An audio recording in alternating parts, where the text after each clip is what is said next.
Ρίχνεις φωτιά στο ντουλμάνι, δεν τους ακολουθά. Κανείς ποτέ δεν νοιάστηκε τι του κλέβουνε, αλλά λίγο πολύ ο καθένας είναι αμαρτωλός. Μα το να κλέβει ζωές δεν σε χωρνάει ούτε ο Χριστός.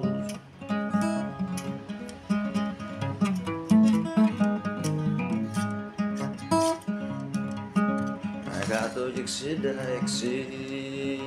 χιλιόμετρα την ώρα. Οι επιβάτες στα τέρι ταξιδεύουν ακόμα. Κάποιοι κοιμούνται και κάποιοι δεν θα μπορούν διαπαντός. Ο υπουργός της Ελλάδος γελάει ενοχώς.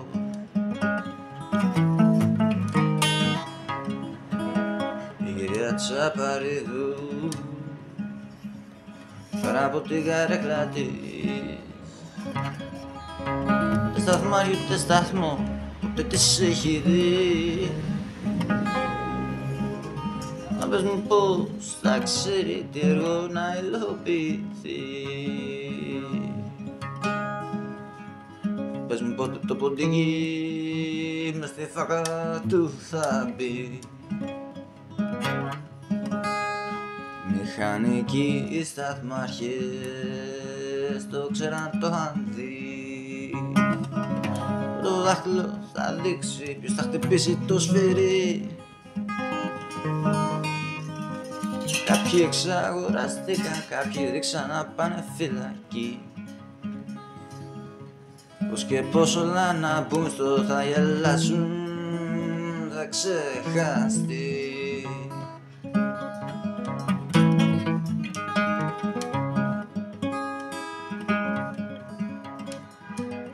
Κάτω απ' την εικόνα του Χριστού που έχει στηθεί. Κάτω απ' την εικόνα του Χριστού που δίνεις όρκο τιμής. Στο λεωφορείο, αεροπλάνο, τρένο, πλοίο, αμάξι, όταν θα μπεις. Ξανά ούτε σουνάμι αναπαυτείς.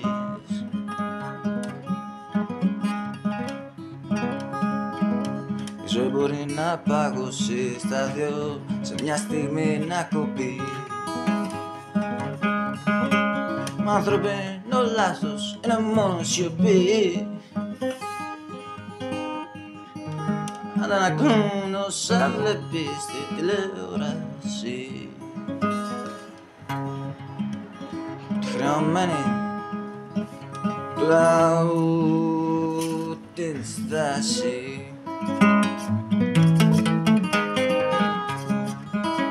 Από τότε που ο Κοσκότας τα ξεγελάς όλα, πέθανε ο λαός.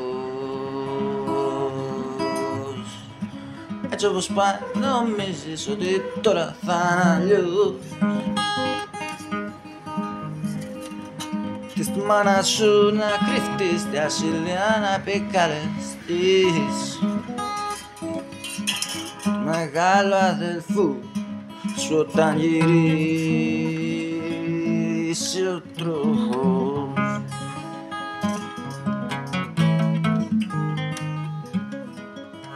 Όταν είδαν τα βίντεο είχαν μαλλιοτραβηχτεί. Και κάθε χώμα, κάθε στόμα, κάθε πτώμα να μπαζωθεί. Οι επιστολές στα σκουπίδια βγάζουν νόημα τελικά.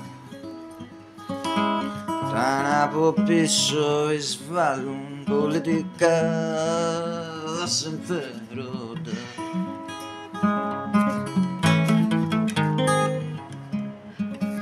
Μα γιατί να σπουδάσεις, να δουλεύεις, να πας στρατό, αν λεφτά τους βγάζεις, θα θέλουνε νεκρού. Μα γιατί να φεύγεις γελία με έναν τρόπο σαν γι' αυτό.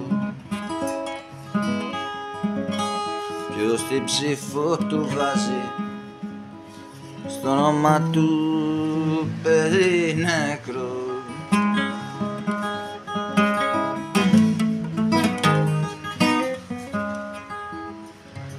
Μια μητέρα να μην χυθεί στο πάτωμα πολεμή. Υπουργοί, βουλευτές ενώ κάνουν πάρτι στη Βουλή. Πες μου πως μπορεί τέτοια λόγια να επιλέγει να ξεστομεί. Το αίμα μου θα βράζει σαν του κολοκοτρώνει αν δεν τους δώσεις απειό κελί.